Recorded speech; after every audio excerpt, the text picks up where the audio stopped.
My name is Arthur Finch.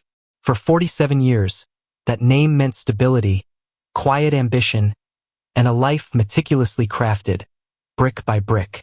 I was an architect, not in the grand visionary sense, but in the precise, reliable art of designing functional, elegant spaces. My firm, Finch and Associates, wasn't flashy, but it was respected. We built homes that people lived in, offices where careers flourished, and community centers that hummed with life. Every blueprint, every beam, every pane of glass was a testament to my belief in order, in structure, in the idea that if you built something right, it would stand the test of time. My personal life mirrored my professional one. Orderly, comfortable, predictable. I had a quaint, craftsman-style home in Pasadena, a well-tended garden that was my sanctuary, and a routine that brought me a quiet sense of peace. And then there was Sarah. Sarah, with her cascade of sun-kissed blonde hair, her laugh that tinkled like wind chimes, and eyes the color of a summer sky. She was a whirlwind, a splash of vibrant watercolor in my carefully drawn charcoal sketch. We met at a charity gala, an event I'd only attended out of obligation. She was a marketing consultant, all effervescence and charm, effortlessly working the room. I, in my sensible navy suit, felt like a relic from another era. Yet she found me. She saw something, she said, in my quiet intensity, in the way I listened, in the understated strength she perceived beneath my calm exterior. I was instantly, irrevocably smitten. Sarah brought color, spontaneity, and a dizzying sense of romance into my life.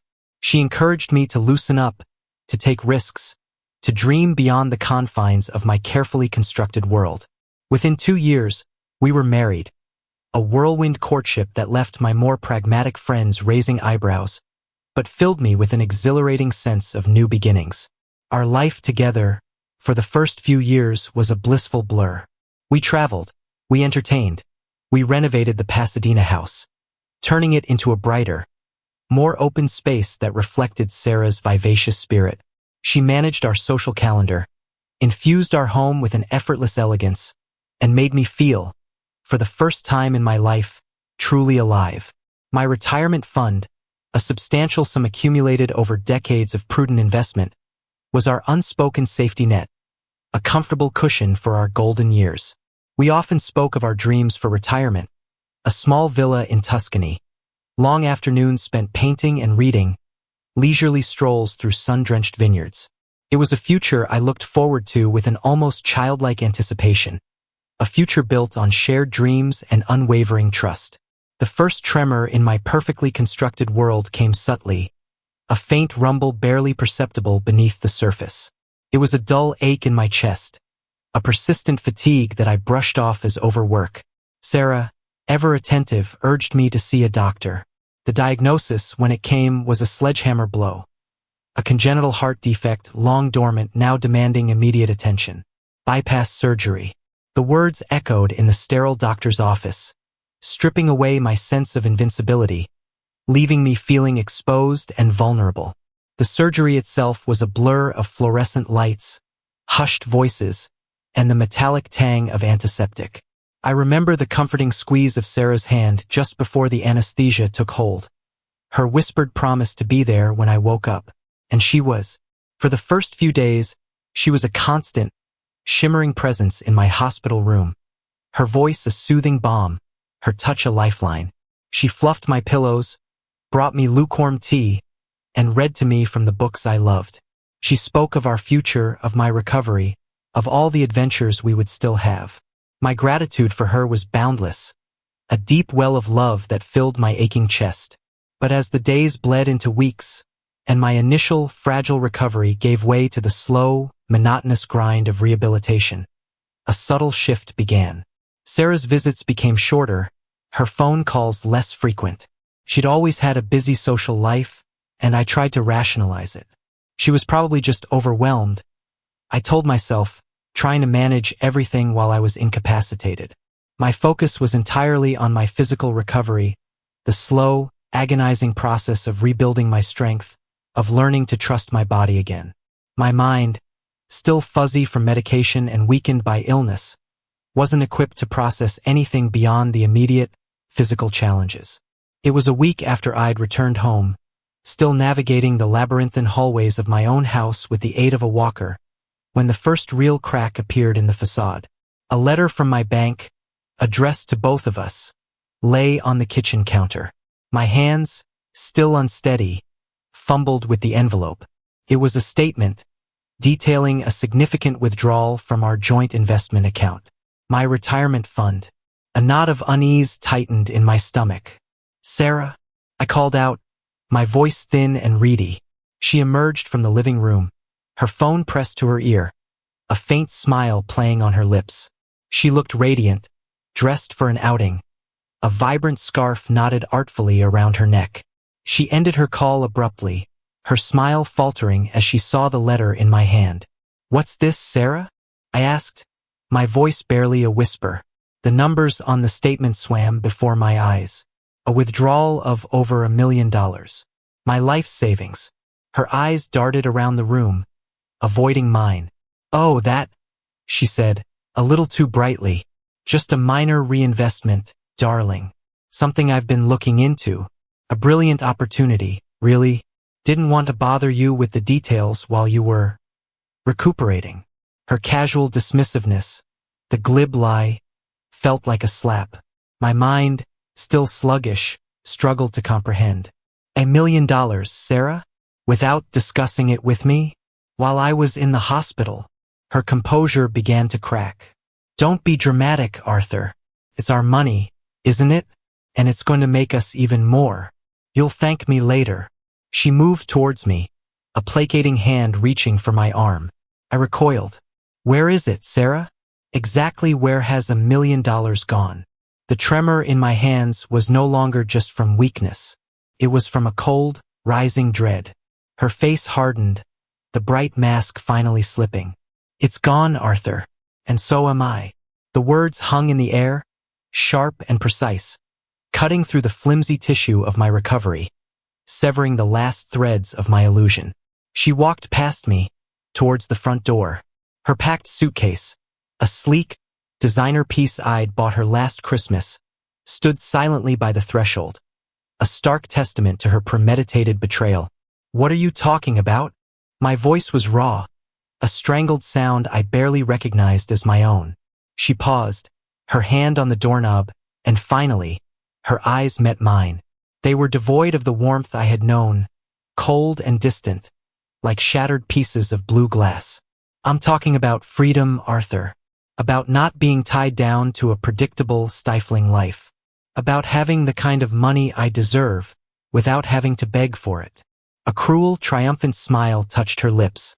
"And about finally being with someone who understands what ambition truly means." She pulled the door open, revealing a waiting car, a sleek, black sedan I didn't recognize. A man was in the driver's seat, a man whose face, even from that distance, I knew. Marcus Thorne, my former business partner, a man I trusted implicitly, who had recently left Finch and Associates under vague circumstances. The pieces clicked into place with sickening clarity, each revelation a fresh stab wound. The hurried departure, the hushed phone calls, the late nights Sarah spent working, the financial ruin, the romantic betrayal. It was a perfectly orchestrated symphony of destruction, played out while I lay helpless, vulnerable, on an operating table. You and Marcus?" The words tasted like ash. She laughed, a brittle, joyless sound. "Oh, Arthur, you're so naive. We've been together for months. Years, really, in all the ways that matter. This was just the final step. Don't worry, darling. You'll be fine. You always are." And with that, she stepped out, the door closing softly behind her, sealing me in a tomb of my own making. The click of the lock echoed in the sudden, profound silence, a sound that reverberated through my bones, shaking my world to its foundations. I stood there, leaning heavily on my walker, the bank statement crumpled in my trembling hand. The pristine house, once a sanctuary, now felt like a hollow shell. My meticulously built life, brick by brick, had been systematically demolished, leaving behind nothing but rubble and a searing, unbearable pain. The shock was a physical thing, a punch to the gut that left me breathless. Confusion churned with the pain, a dizzying maelstrom of questions without answers. How could I have been so blind, so trusting, so utterly foolish? The profound pain that followed was unlike anything I had ever known. It wasn't the searing agony of the surgical incision, or the dull ache of recovery. This was a pain that burrowed deep into my soul, a betrayal so absolute it threatened to unravel the very fabric of my being. My hands trembled, not from weakness, but from a cold, internal quake. My vision blurred, not from tears, but from a profound emptiness that spread through me, chilling me to the bone. The life I had so carefully constructed, the future I had so eagerly anticipated, had vanished in an instant, replaced by a gaping void. My world, my ordered, predictable world, had collapsed. If you've ever felt the earth ripped out from under you, leaving you adrift in a sea of betrayal and despair, hit that like button. Let me know in the comments if you've ever had to pick up the pieces of a life shattered by someone you trusted. The days that followed Sarah's departure were a slow descent into a personal hell. The physical pain of my recovery was a dull throb compared to the agonizing ache of betrayal that gnawed at my insides. I wandered the empty halls of my once vibrant home, now a mausoleum of broken dreams, the silence deafening, punctuated only by the echo of my own ragged breaths. Every object, every photograph, every shared space was a cruel reminder of the life that had been stolen, the future that had been incinerated. The shock had given way to a raw, corrosive anger, a fire that threatened to consume me. Despair, a thick, suffocating blanket, settled over everything, muffling my thoughts, stealing my appetite, and robbing me of sleep. I lay in bed, staring at the ceiling, the phantom scent of Sarah's perfume still clinging to the sheets, a tormenting ghost. My mind replayed every interaction, every affectionate glance, every whispered promise, dissecting them, searching for clues I'd missed, for the subtle tells of her deceit. The shame was a bitter bile in my throat. How could I, Arthur Finch, the man of meticulous plans and careful calculations, have been so utterly blind, so easily manipulated? The humiliation was a deeper wound than the financial ruin. It wasn't just my money she took. It was my dignity, my trust, my sense of self. But beneath the crushing weight of despair and the searing heat of anger, a cold, hard kernel began to form. It started as a flicker, a defiant spark in the suffocating darkness. Revenge. The word, at first, felt alien, a concept antithetical to my ordered nature. I was a man of logic, of reason, of constructive solutions. But what good was logic when the very foundations of my life had been built on a lie? What good was reason when my world had been plunged into chaos by malicious intent? The initial impulse was raw, born of pain and desperation. I imagined confrontations, public denunciations, anything that would inflict a fraction of the agony I was feeling. But as the haze of raw emotion began to recede, replaced by a chilling clarity, the flicker solidified into a burning resolve. This wouldn't be a petty outburst. This wouldn't be a desperate plea for justice. This would be a meticulously planned, elegantly executed dismantling. A reflection, in its own dark way, of the architectural principles that had guided my life. Precise, strategic, designed to last. The shift from raw anger and despair to careful, calculated planning was a transformation, not a simple change. It was as if a dormant part of my brain, one responsible for intricate problem-solving and strategic foresight, had been jolted awake by the trauma. The internal conflict was immense. One part of me screamed for retribution, for the catharsis of immediate destruction. Another, the older, more pragmatic Arthur, whispered cautions, reminding me of the legal ramifications, the potential for further damage to my already shattered reputation. But the desire for balance, for a reestablishment of order, slowly eclipsed the immediate emotional turmoil. I realized that my revenge couldn't be driven by emotion alone. It had to be smarter, subtler, more devastating in its precision than any blunt instrument of anger could ever be. I needed to build a new structure, a new plan, this time not to create but to deconstruct. My first tangible action was to confront the legal reality. I consulted with a lawyer, a sharp, no-nonsense woman named Evelyn Reed, whose gaze was as unyielding as her legal advice. She confirmed my worst fears. The money, transferred from a joint account, was largely beyond my immediate reach. Sarah had been meticulous, and I, in my trusting naivete, had given her the keys to my financial kingdom. The legal avenues, she explained, would be long, costly, and with uncertain outcomes. It was then, in Evelyn's sterile office, that the full weight of my predicament truly settled in. I was not just betrayed. I was financially ruined, and legally, I was largely defenseless. This realization, paradoxically, solidified my resolve. If the law couldn't deliver justice, I would have to create my own. My focus shifted from recovery to reconnaissance. I was still physically weak, but my mind, sharpened by a vengeful purpose, became an intricate web of connections and possibilities. I began with Marcus Thorne, my former partner, the man who had walked away from Finch and Associates months ago, citing creative differences. Now, the true nature of those differences became chillingly clear. He hadn't left. He had been laying the groundwork for his own treacherous ascent, using my trust as a stepping stone. My first step was to discreetly gather information.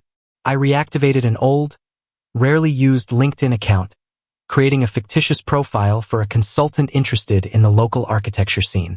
I began to follow Marcus's new venture, Thorne Designs, a firm he'd launched with an audacious marketing campaign, promising innovative solutions for the modern age.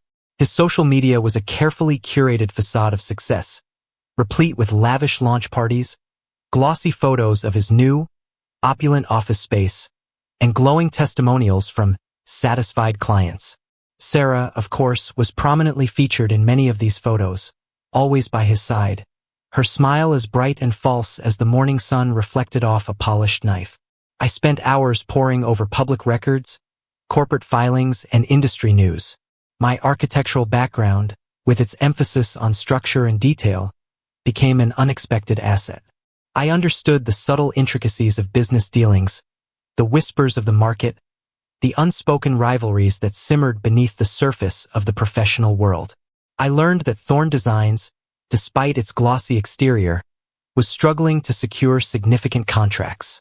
Marcus was relying heavily on Sarah's marketing prowess, but their portfolio, while flashy, lacked substance. They were all sizzle, no steak. My investigation led me down unexpected paths. I reconnected with old colleagues, ostensibly for friendly chats, subtly extracting information about Marcus's past business practices, his vulnerabilities, his ambition. I learned of his penchant for cutting corners, his willingness to compromise on quality for profit, a stark contrast to my own ethos. I discovered a pattern of overpromising and underdelivering, of inflated claims and hollow promises. These were the chinks in his armor, the weaknesses I could exploit. My home, once a symbol of domestic tranquility, became my war room. The large drafting table in my study, once used for architectural plans, was now covered with flowcharts, timelines, and meticulously detailed notes. I purchased burner phones, created anonymous email accounts, and delved into the dark corners of the internet, learning about digital forensics, data recovery, and the art of subtle online manipulation. I wasn't after a crude hack. I needed surgical precision. I needed resources beyond just money. I needed leverage. And for that, I needed to understand their vulnerabilities, their secrets. I remembered Sarah's obsession with appearances, her fear of social ostracism, her desperate need for admiration. Marcus, I knew, was driven by a ruthless ambition, a craving for recognition and power that bordered on megalomania. Their joint weakness, their Achilles heel, was their carefully constructed public image. My internal monologue became a constant hum, a strategic game of chess played against myself. What is their most valuable asset?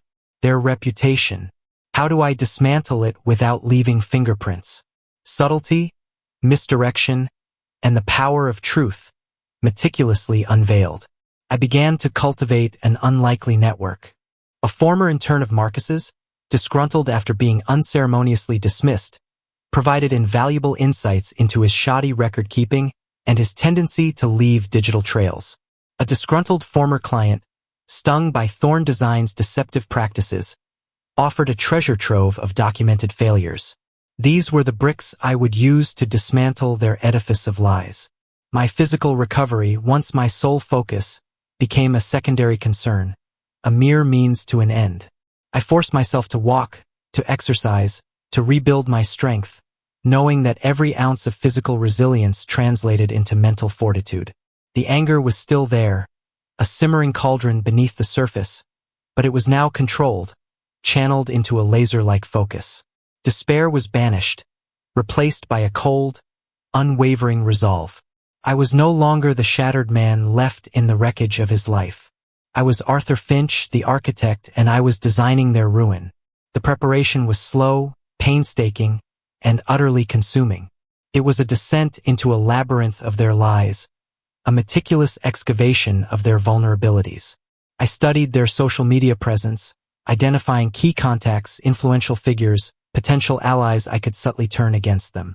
I learned about their daily routines, their habits, the places they frequented. I became a ghost in their lives, observing, analyzing, planning. The detailed internal monologue became my constant companion. Every action must have a purpose. Every revelation a calculated impact. I am not seeking to merely wound them. I am seeking to expose their rotten core, to dismantle their carefully constructed lies, piece by painful piece. I imagined their faces, contorted in shock, then fear, then ultimately, the dawning realization of their undoing. This wasn't about anger anymore. It was about restoration. Restoration of my dignity, yes, but also of a certain cosmic balance. They had built their success on deceit. I would build their downfall on truth. One particular discovery proved to be a goldmine. A series of poorly secured cloud backups from Marcus's previous company, which, with a little technical finesse and the help of an anonymous online forum, I managed to access. Inside, I found not only incriminating emails detailing his fraudulent dealings with a shell corporation, but also a series of intimate, deeply compromising photographs of Sarah and Marcus, taken long before her departure from our home. The kind of photographs that would utterly shatter Sarah's carefully cultivated image of the grieving, abandoned wife. My stomach churned, but my resolve hardened. This wasn't just about the money anymore. This was about stripping away their illusions, about revealing the ugliness beneath their polished veneers. My planning extended to a meticulous understanding of the law, not to operate within it, but to operate precisely on its edge, to ensure that their downfall would be self-inflicted, a consequence of their own hubris and deceit, not a result of any overt illegal action on my part. I needed plausible deniability, a web of circumstances that would leave them exposed without directly implicating me. The architect in me reveled in the complexity, the intricate design of their impending collapse. The psychological intensity of this planning phase was immense. I felt a cold satisfaction, a dark thrill, with each new piece of information I uncovered, each new weakness I identified. The emptiness that had threatened to consume me was now filled with purpose, a singular, all-consuming mission. I was no longer the victim. I was the architect of their reckoning. The transition from meticulous planning to calculated execution felt less like a leap and more like a quiet, deliberate step into a perfectly designed trap. My emotions, once a tumultuous sea of anger and despair, had solidified into a cold, hard resolve. There was no joy, no triumphant surge of adrenaline, only a chilling focus, a clarity born of months of single-minded purpose. The tremor in my hands was gone, replaced by a steady, unwavering precision. I was no longer Arthur Finch, the wounded man. I was Arthur Finch, the instrument of an inevitable unraveling. The first phase of the execution was subtle, almost imperceptible. It began with the carefully orchestrated leaks. I created anonymous email accounts, mimicking the informal, gossipy tone of industry insiders, and began sending curated snippets of information to mid-level journalists at online architectural and business publications. Not the explosive details yet, but enough to plant seeds of doubt. Rumors of Thorn Design's shaky financial footing, whispers of Marcus's questionable past dealings. veiled suggestions of Sarah's ambitious, perhaps ruthless, nature. Each email was crafted to sound like genuine insider knowledge, meticulously researched to avoid any direct links to me. The objective wasn't immediate scandal, but a gradual erosion of trust, a slow poisoning of the well. The emotional impact of each step on me was complex. Initial satisfaction, a flicker of grim triumph, would surface as I saw the first subtle ripples in their carefully constructed world. An article hinting at Thorn Design's struggle to secure a major residential contract. An anonymous comment thread discussing Marcus's innovative, but ultimately flawed designs. But this satisfaction was fleeting, quickly replaced by a cold resolve. A reminder that these were merely opening moves in a much larger game. There was no catharsis, only the quiet hum of a machine working efficiently towards its predetermined outcome.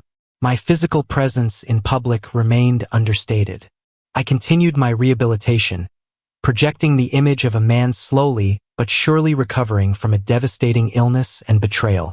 My social circle, still limited, offered sympathy and occasional, unsolicited updates on Sarah's lavish new lifestyle with Marcus. Each anecdote, delivered with pitying glances, was a fresh spark to the fire of my resolve. I listened, nodded, and offered vague platitudes about moving on, all while my mind meticulously catalogued every detail, every casual observation, every new piece of their public narrative. The next step involved a more direct, yet still anonymous, attack on Marcus's professional credibility. I began sending highly detailed, technical critiques of Thorn Design's public projects to influential online architectural forums and design blogs. These critiques weren't mere opinion. They were precise, analytical dissections of structural flaws, inefficient space planning, and questionable material choices, all disguised as the observations of a concerned industry professional. I used my decades of architectural expertise to expose their superficiality, pointing out inconsistencies that only a trained eye would spot. The comments sections exploded with debate. Architects, engineers, and designers weighed in, and the consensus slowly shifted from admiration to skepticism. The seed of doubt I had planted earlier began to sprout, its roots digging deep into the fertile ground of public opinion. This phase brought a new wave of emotions. A certain grim pleasure arose from witnessing their professional world beginning to fray at the edges. I imagined Marcus, fuming over the anonymous critiques, his carefully constructed image cracking under the pressure. But then, a flicker of doubt would emerge. Was this enough? Was I becoming what they were? Manipulative, deceitful? The thought was fleeting, immediately suppressed by the memory of the empty house, the vanished funds, the cold, calculating look in Sarah's eyes as she walked away. No, this wasn't deceit for personal gain.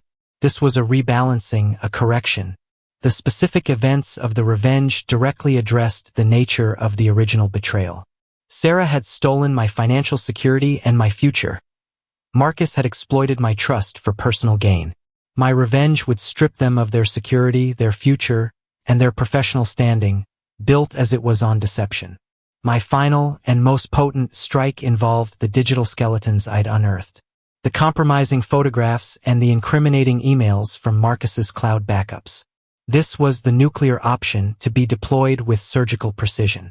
I timed it carefully, waiting for the buzz around Thorn Design's latest and largest project, a bid for a prestigious municipal building, to reach its peak. The firm was lobbying hard, their public relations machine in overdrive. This was their moment, their chance to solidify their reputation. And this was the moment I chose to strike. I used a deep web service, an untraceable network, to leak the data to a prominent, muckraking online investigative journalism site known for its relentless pursuit of corporate malfeasance. The leak was accompanied by an anonymous tip suggesting a wider pattern of fraud and ethical breaches at Thorn Designs. I provided just enough context to pique their interest, allowing them to connect the dots and initiate their own investigation. The photographs, of course, were a bonus, a guaranteed way to ensure maximum public humiliation for Sarah. The morning the story broke was a surreal experience. I sat at my kitchen table, sipping lukewarm coffee, watching the digital firestorm erupt. The article, emblazoned with a headline screaming architectural duo built on shaky foundations? Fraud allegations and personal scandals rock Thorn Designs went viral. The photos of Sarah and Marcus, undeniably intimate and dated months before our separation, were splashed across the internet. The detailed analysis of Marcus's past fraudulent dealings, corroborated by the leaked emails, painted a damning picture of his professional ethics.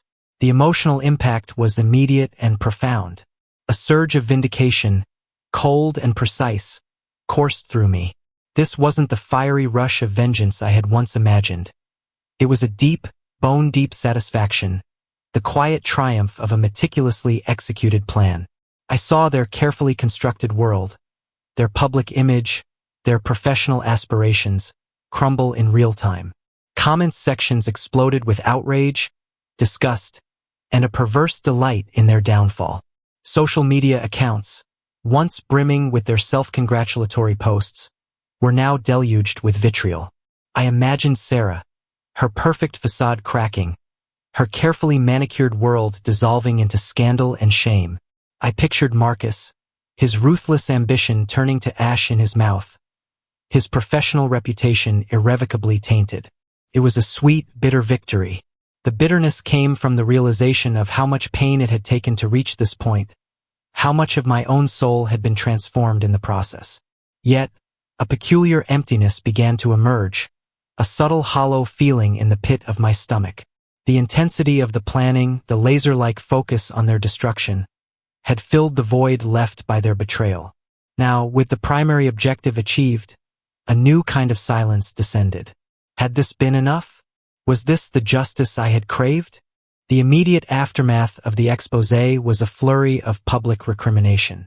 Thorn Designs' prestigious bid was immediately withdrawn. Their existing clients began to sever ties. The phone, once silent in my home, began to ring with calls from old colleagues, from friends, offering condolences and, tellingly, asking for advice on ongoing projects that Thorn Designs had abandoned. The feeling of cold resolve remained, a stark sentinel against any emerging doubts. This wasn't about reveling in their pain, not anymore. It was about seeing the consequences of their actions, the direct and undeniable fallout of their deceit. They had built their success on a foundation of lies, and now that foundation had crumbled, leaving them exposed and vulnerable. The execution of revenge wasn't a sudden, explosive act. It was a carefully choreographed unveiling of truth, designed to leave them with nothing but the bitter taste of their own hubris. And as I watched their world burn, I felt a quiet, chilling sense of balance being restored. The hours, then days, immediately following the exposure of Sarah and Marcus's treachery were a strange, disorienting blur. The initial surge of vindication, cold and precise, had given way to a complex emotional landscape. It wasn't the triumphant rush I might have expected. No fist-pumping jubilation, no wild, cathartic release. Instead, there was a profound sense of quiet, an eerie, almost unsettling stillness after the roar of the storm. I remember sitting in my living room, the same room where Sarah had delivered her final, devastating words, now bathed in the late afternoon light. The air felt lighter, somehow, purged of the suffocating weight of their deception. But the emptiness I had felt during the planning phase, a subtle hollow in my gut, had deepened. It wasn't despair, not anymore. It was more akin to the vast, echoing silence left behind when a magnificent structure is finally completed, or when a raging fire finally consumes its fuel. The purpose, the singular focus that had driven me for months, was gone. My phone, once a source of bitter anticipation, was now a constant chime of notifications. News alerts, social media trends, emails from friends, acquaintances, and even strangers. The story of Thorn Designs' spectacular downfall, fueled by the leaked evidence, had become a national sensation. Sarah and Marcus, once aspiring darlings of the architectural world, were now pariahs. Their social media accounts were deactivated, their website taken down, their names synonymous with fraud and infidelity. The immediate external consequences were swift and devastating for them. The police involvement was almost immediate. Not for my actions, but for Marcus's documented financial malfeasance. The leaked emails provided irrefutable proof of his shell corporations and illicit financial transfers. He was swiftly arrested, facing multiple charges of fraud and embezzlement. Sarah, implicated by association and the public humiliation, faced social isolation, her carefully constructed network of affluent friends and clients dissolving like sugar in hot water. Her reputation, once her most prized possession, was utterly shattered. For me, the fallout was entirely different. The narrative had shifted. I was no longer the cuckolded, financially ruined victim. I was Arthur Finch, the man who had been unjustly betrayed, who had suffered in silence, and whose quiet integrity had ultimately prevailed. Old colleagues reached out, expressing solidarity and offering job opportunities. My former firm, Finch & Associates, facing a sudden influx of work from clients who had abandoned Thorn designs, even tentatively offered me a consulting role, a chance to rebuild a professional life, albeit on different terms. But navigating these external shifts felt almost secondary to the internal landscape. I watched the news reports, read the scathing articles, and saw the online comments, a maelstrom of righteous indignation aimed at Sarah and Marcus. And while a part of me felt a grim satisfaction, another part, a more introspective part, began to question the nature of it all. Did the outcome match my expectations? I had envisioned a moment of profound satisfaction, a feeling of absolute triumph. But what I felt was far more complex. It was a muted victory, tinged with a strange melancholy. The psychological cost was beginning to assert itself, not in the form of guilt or regret, but in a profound sense of weariness. The constant vigilance, the meticulous planning, the emotional suppression required to execute my revenge had left me profoundly drained. It was as if I had run a marathon, not of physical endurance, but of psychological fortitude. And now, at the finish line, there was only the exhaustion. My internal monologue, once a strategic hum, became a quieter, more reflective echo. Was this justice? The question hovered, unanswered. Marcus was facing criminal charges, his career and reputation in ruins. Sarah, stripped of her social standing and her financial security, was now facing the very public scorn she had so desperately sought to avoid. They had lost everything they valued, just as I had. On paper, it was a clean sweep, a perfect symmetry of retribution. But the hollow feeling persisted. The revenge hadn't brought back the innocent trust one had lost. It hadn't healed the deep wound of betrayal. It hadn't erased the image of Sarah walking away, her eyes cold and triumphant. It hadn't brought back the future I had envisioned, the one with the villa in Tuscany and the quiet afternoons. It had simply replaced one painful reality with another, albeit one where the scales of justice, however rough, now seemed to tilt in my favor. I found myself meticulously cleaning my home, scrubbing surfaces, polishing wood, almost as if I could wipe away the lingering stain of their presence. Each mundane chore was a way to ground myself, to counter the swirling thoughts in my mind. I'd pick up a book, but my eyes would skim the pages, my thoughts drifting back to the intricate web I had woven, the consequences unfolding in the outside world. Sleep became a fractured thing, punctuated by vivid, disquieting dreams. Not nightmares of their betrayal, but dreams of the process of revenge itself. The endless research, the coded messages, the quiet satisfaction of uncovering a crucial piece of evidence. It was as if my subconscious was still replaying the game, unable to shut down the strategic part of my brain. Social isolation, ironically, became my chosen path, despite the sudden influx of well-wishers. I found myself incapable of engaging in casual conversations, of pretending to be okay, of accepting the superficial sympathies of those who had only just realized the extent of my suffering. The common refrain, "I'm so sorry, Arthur. I had no idea," rang hollow. Of course they had no idea. I had suffered in silence, plotted in the shadows. My transformation had been an internal one, a metamorphosis forged in the crucible of betrayal, and it had created a gulf between me and the world I once inhabited. I looked at my reflection in the mirror. The lines around my eyes were deeper, my hair grayer, but there was also a new sharpness in my gaze, a certain grim determination that hadn't been there before. I was stronger, certainly more resilient. But at what cost? Had I simply exchanged one form of suffering for another? The first waves of the psychological cost were not dramatic breakdowns or fits of rage. They were subtler, more insidious. A pervasive sense of detachment. A chilling clarity about human nature. A cynicism that had settled deep in my bones. I saw manipulation everywhere, calculated motives behind every seemingly kind gesture. The world, once a place of order and predictable structures, now seemed a chaotic, dangerous landscape, filled with hidden traps and veiled intentions. The idea of a perfectly happy ending, of skipping off into the sunset, was a naive fantasy. This wasn't a Hollywood movie. This was life, messy and complicated, and stained by the lingering residue of pain and the dark echoes of revenge. The immediate aftermath was not a resolution, but a new beginning, a different kind of challenge. The external battle was won, but the internal one had just begun. And as I stared at my reflection, I knew that the true cost of my revenge was only just beginning to reveal itself. 2 years.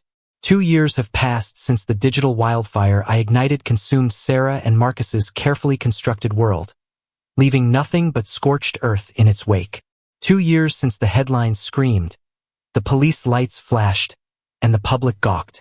2 years since I, Arthur Finch, felt the cold, quiet satisfaction of seeing justice, of a kind, finally served. The immediate chaos eventually subsided, replaced by a new, unsettling equilibrium. Marcus Thorne was tried, convicted of multiple counts of fraud and embezzlement, and is now serving a significant sentence in a state prison. His name, once whispered with a mixture of envy and disdain in architectural circles, is now synonymous with cautionary tales. Sarah, after a brief public shunning that left her utterly destitute, vanished from the public eye. I heard whispers, through the grapevine of mutual acquaintances, that she eventually moved to a small, nondescript town in the Midwest, working a series of menial jobs, living a life of anonymity and struggle. Her beauty, I am told, is still striking, but her spirit, once so vibrant, is said to be broken. Has my definition of justice been fulfilled? In a purely transactional sense, yes. They lost what they valued most: reputation, freedom, financial stability. They were stripped bare, just as I had been. The scales, once wildly skewed, now seemed to hover, if not perfectly balanced, then at least within the realm of equilibrium. But justice, I've learned, is not a simple equation. It's a hydra-headed beast, and each head demands its own pound of flesh. What has it cost me? Everything, and nothing. The everything is the old Arthur, the man who saw the world as an ordered place, governed by logic and fairness. The man who trusted implicitly, whose heart was open, whose future was meticulously planned. That Arthur died on the operating table, and the betrayal was simply the final nail in his coffin. I am no longer naive. I see the darkness in people now, the ambition, the greed, the capacity for cruelty that lurks beneath even the most charming facade. It's not a cynical worldview, precisely, but a profoundly realistic one, born of hard-won experience. I scrutinize motives, analyze subtexts, and keep my own counsel. My guard is always up, a silent, invisible barrier between me and the world.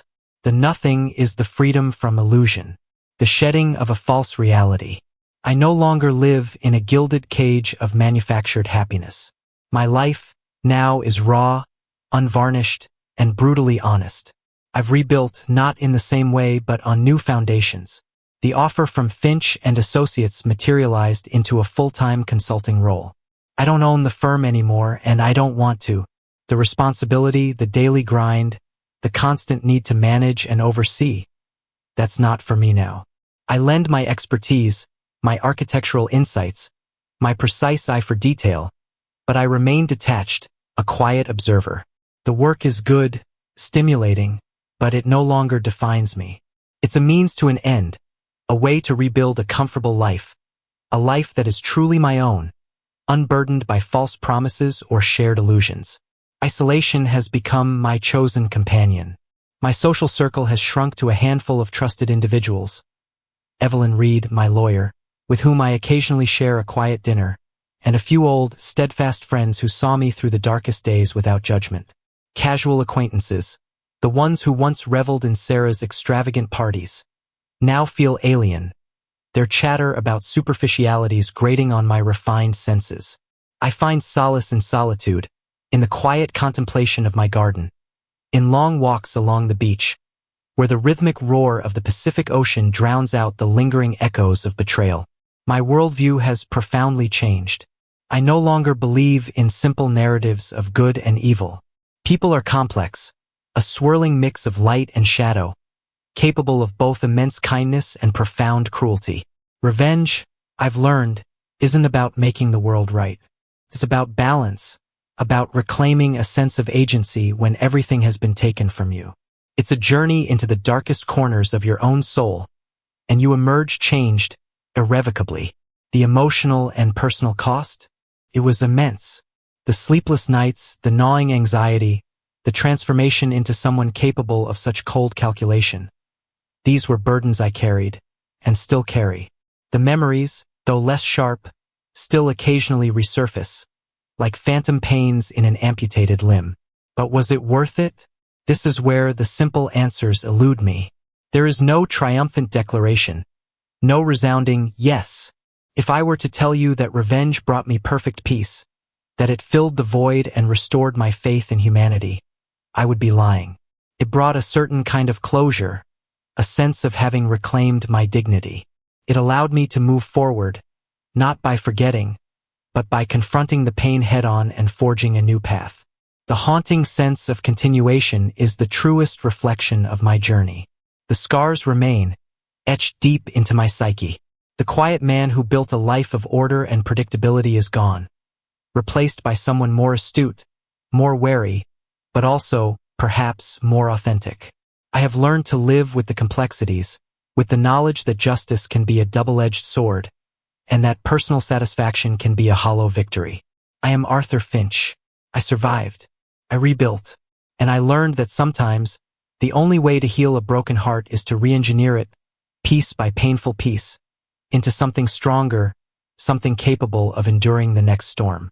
My life is not a perfect ending, not a happily ever after. It is a complex, haunting sense of closure, a continuous unfolding. If this story resonated with you, if you've ever found strength in the ashes of betrayal, please like and subscribe.